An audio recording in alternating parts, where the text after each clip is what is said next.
For more on this, I'm joined by Africa analyst Michael Amoah in London.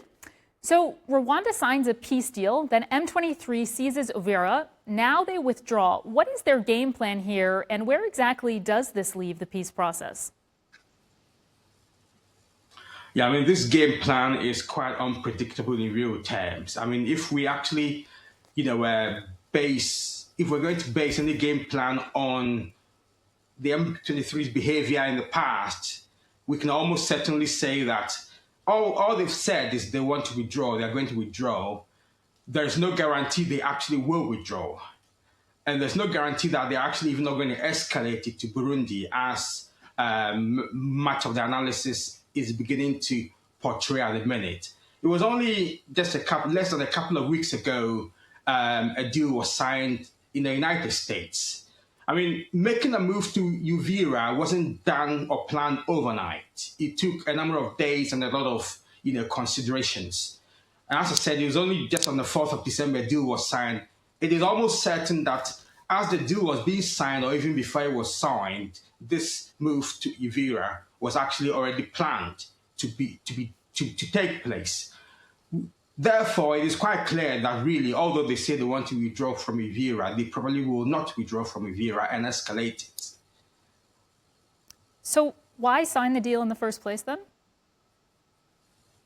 Well, that is just part of the smoke and mirrors. I mean, Rwanda wants to prove to the whole world that it is actually cooperating.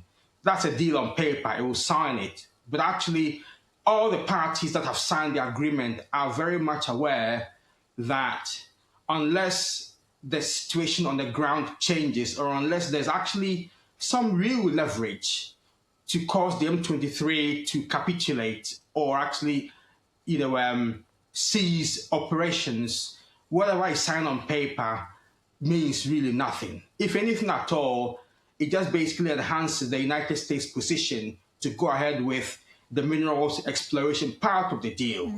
But as to whether any cessation of hostilities will take place on the ground, that no one can guarantee that at this stage. And at the moment, none of the parties are actually proving to be able to make that happen. Hundreds of thousands have fled the Uvira area. Human Rights Watch has called on actors to allow for a humanitarian corridor. Just tell us more about the situation for refugees and IDPs and why the situation has been described as so dire and desperate. Yeah, I mean, the number of IDPs keep increasing. Displacement is a big issue. And what's more worrying actually is that it's actually the direction of displacement with the latest escalation. Most people who were displaced from Uvira have headed towards Burundi. And given that Burundian forces assisted or have been assisting the DRC forces in the operations against the M23, and given that the displaced persons are also heading towards Burundi, it almost somehow begs the question that you can almost guarantee that the next line of action of the M23 will be retaliation against Burundian forces. And that's why the analysis seems to be emerging that it could escalate into a regional conflict. So the situation of IDPs is quite dire. It is also quite difficult for